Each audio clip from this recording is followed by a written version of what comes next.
Hi there, this is Vicki and welcome to Puzzles and Purrs. Thank you for joining us today. If you can, please hit like and subscribe as it helps more people hear about the channel and helps us grow our puzzling community. Today I'm going to be sharing with you some recent finds from thrifting and the library. So let's take a look at these puzzles I got. But before we do, I'll give a little background on how I found all of these puzzles in one weekend. So I have a daughter who loves antiques. She's 15 and she loves antiques. So we spend a lot of weekends and honestly weekdays too during the summer going to thrift stores, going to antique stores, just looking at different antiques that she enjoys. So it works out really well because while she's looking for her rare old finds, I'm looking for puzzles. And they don't have to be rare or old, just things that catch my eye.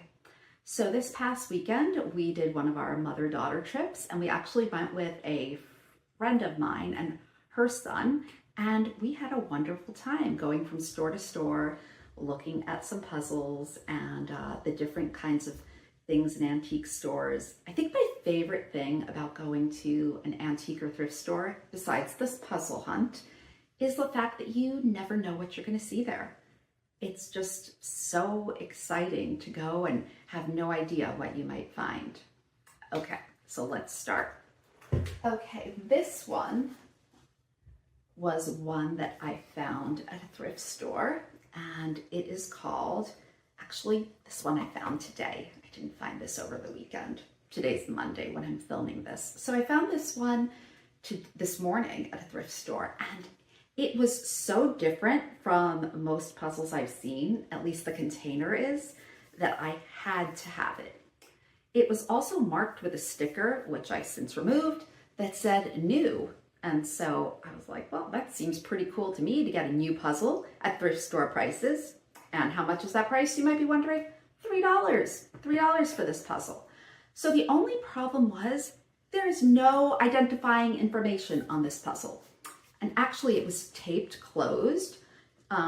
This is supposed to have a magnetic latch, but the puzzle in there is pretty large. So I think they taped it closed to keep everything in there, make sure nothing came out and was lost. So I bought it without knowing what it was, how many pieces it had, or who made it, or even what the pieces look like. But when I got home, I decided to look up the Queen's Croquet. That's all I knew about it. That is all the information I had. This was a puzzle called the Queen's Croquet. And I love the image. It looked really fun. See Alice in Wonderland there? So when I got home, I looked it up, and actually a lot of puzzles use this image, the Queen's Croquet, and it is an image by, I wrote his name down, just a second. The art is by Scott Gustafson, and the puzzle is actually made by Masterpieces. And when this puzzle was sold new, it had a wrap around, little piece of cardboard that wrapped around it that said Masterpieces and the artist name and the piece count, which turned out to be 1,000. However, this puzzle at the thrift store did not have that wrap. So it was just like this. So shall we open this cute little book and see what's inside? Okay, there's the picture inside, which I really like because it's like you're opening a storybook, and there's the picture. However, what I liked a little less was when I took this bag out. You can see the bag is sealed, so it is new, never been used, but there's no poster. So it seems like the only image that I'm going to have to work with, I'm not one of those people who can work without a poster. Not me, not this chick. Okay, so this is the image I'm going to have to work with, and it's not very big, like for a 1,000-piece puzzle. So this is what the pieces look like. They're a little smaller than I like, but we'll see more of it once I do it. So this is called the Queen's Croquet by Masterpieces. Oh, my second little thing that I'm not crazy about with this puzzle is kind of impossible to get this bag back in and close this. So you see, so I can kind of see why the people at the thrift store put some tape on it, because yeah, this is not really going in the way it was.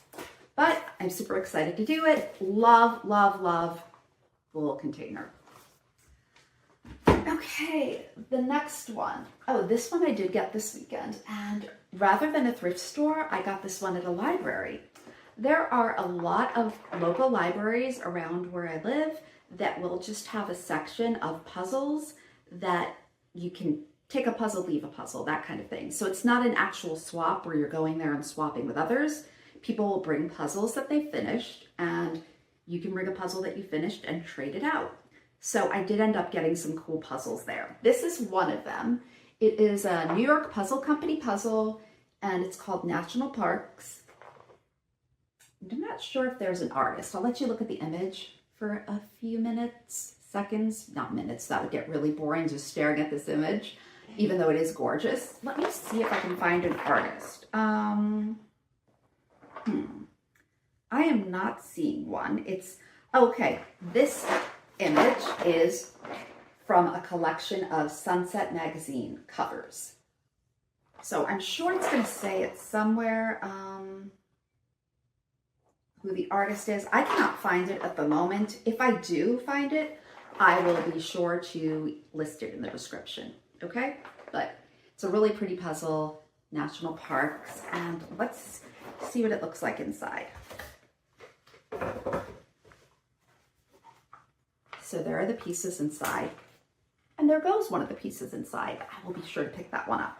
So this one also, here, I'll have you take a look there.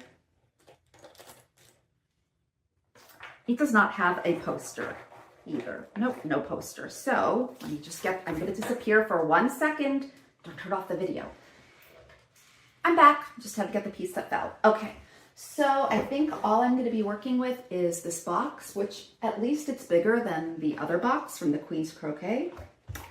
So that's puzzle number 2.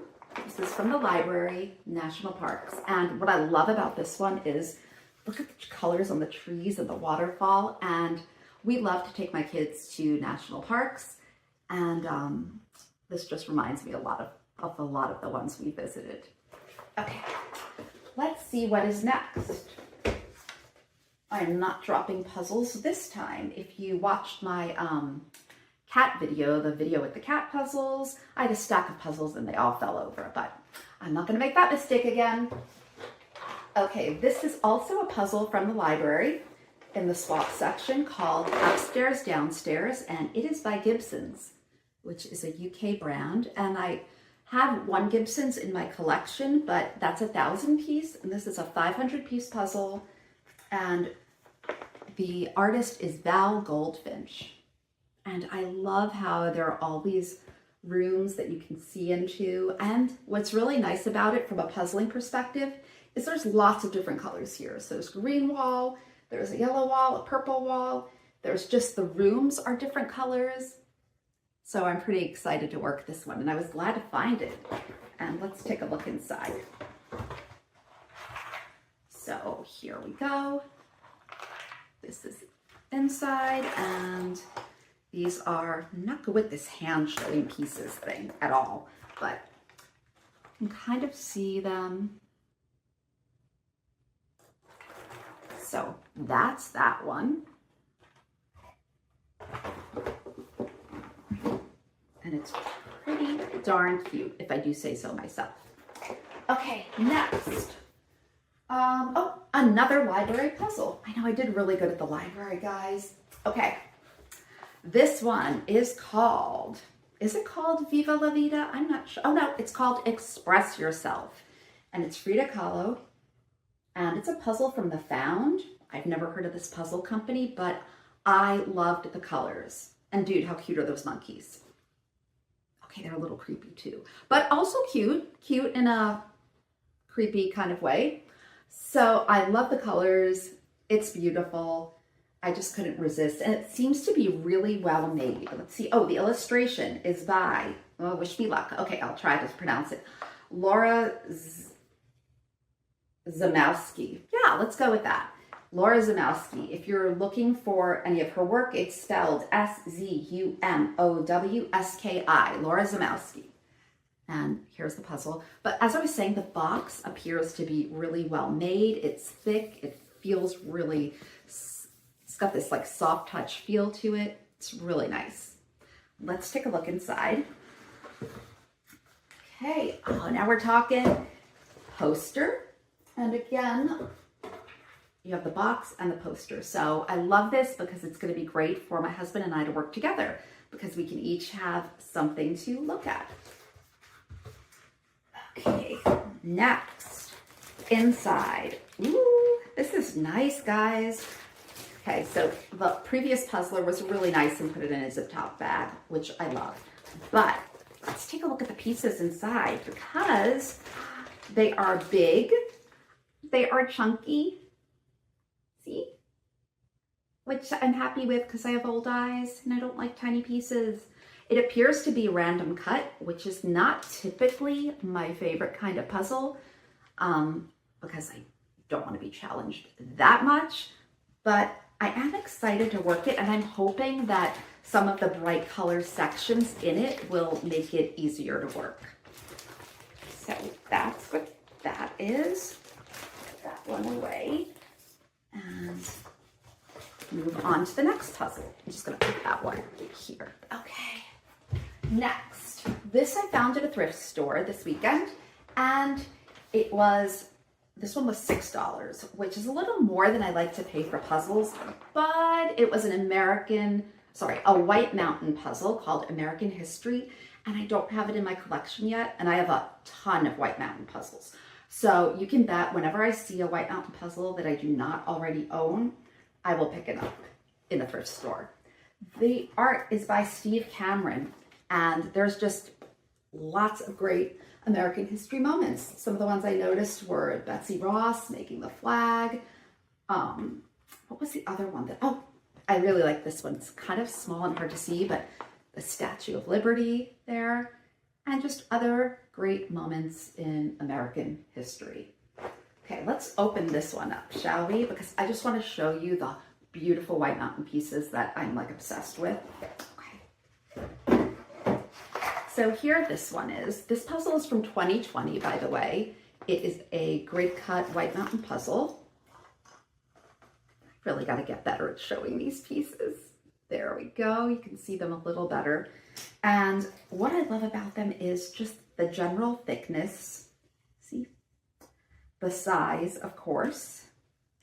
Pick up a few pieces so you can just see the different. Look at that. Those are great size pieces. They are substantial. They are sturdy. You are not bending these pieces. Yeah. So that's the White Mountain puzzle, American History. And that was $6 at the thrift store. Okay. Oh, 2 left. Okay. This one I actually got today. Goodwill. Okay, are you ready? $1.99 US. I don't do conversions. Yeah, I'm not that good at math or anything like that, but $1.99. It's a Heya, which I recently learned how to pronounce.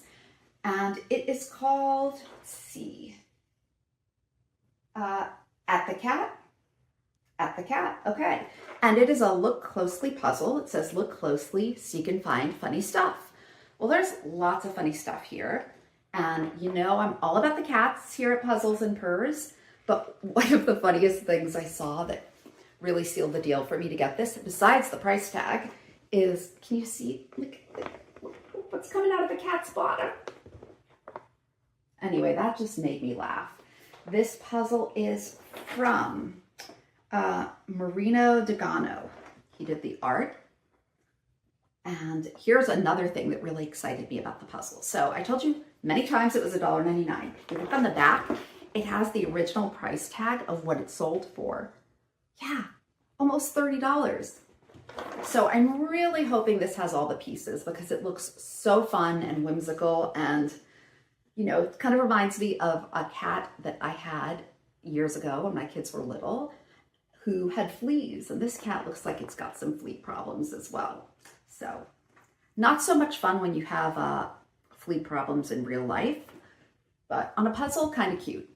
Yeah, and she was an indoor cat, only indoors, and she got fleas. That was so frustrating. Anywho, let's open it up and take a look. So one thing that's really nice, this is my first Heya puzzle, so I'm really excited, and I hope I'm pronouncing it correctly.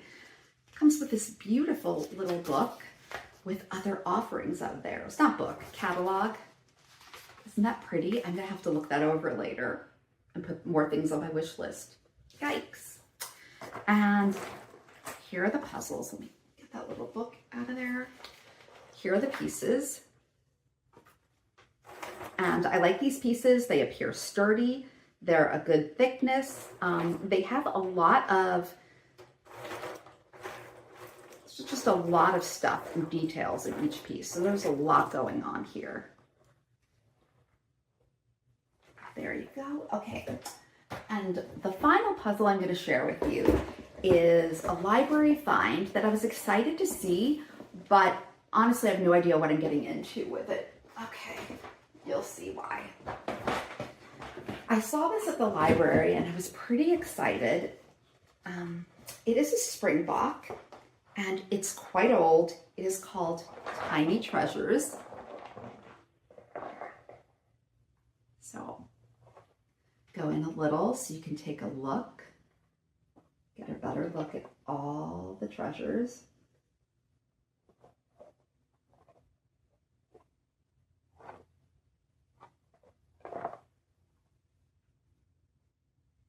So I have current Springbok puzzles in my collection, but when I looked up Tiny Treasures, it said it's from 1979. So that is a pretty old puzzle, but it's really cool. It actually reminds me, give me a second, hopefully I don't drop anything. Look, the Gibson's one, right? It's kind of similar, isn't it? Oh my gosh, I didn't even realize that till now. Yeah, so they're pretty similar in the fact that this is obviously a photograph and this is an illustration, but it's a similar theme. Okay, so I have no idea if all of the pieces are here or what is up with this puzzle. Oh, let me show you the back because that was interesting too. It is a 1,000-piece puzzle, by the way. Oh, this is, oh, I'm sorry, it's a 500-piece puzzle, 500 pieces. I feel a lot better about it now that I know it's 500 pieces. For some reason, I thought it was a 1,000-piece. It does not say who is the photographer here, but here's the really interesting thing that I had no idea about. So there it says Springbok, and underneath it says Hallmark Cards Inc. Now, you probably know this. I don't know. I never knew that Hallmark was at one point still whatever affiliated with Springbok. So that was cool to find out. Okay. And yeah, the back is pretty interesting. There, it says Pieces of Time, and there's a little poem on the back, or a poem on the back. Okay, let's open it up. You know, the box has seen better days, honestly. You can see there. But I was just so intrigued by this. Okay, let me show you some of these inside pieces. Okay, look at this. Look at the color of them on the back. They're all old and they look kind of weathered. But honestly, I have to say, here's some pieces that are just stuck together. I have to say the colors on the puzzle are pretty true to what is on the box. So I really do hope all the pieces are here. Let me hold up this other one too, so you can see. So this was definitely my most interesting find because of the age of it, and you know, I don't think you're going to be finding this every day. And to find it at the library for free was an extra special thrill. So those are the puzzles from this past weekend and today that I got between the library and thrift stores. I hope you enjoyed them, and hopefully I will be doing them soon. Please leave a comment about the puzzle that you think I should do first. I can't wait to see what you think. Once again, I'm Vicki from Puzzles and Purrs, and thank you for joining us. Bye.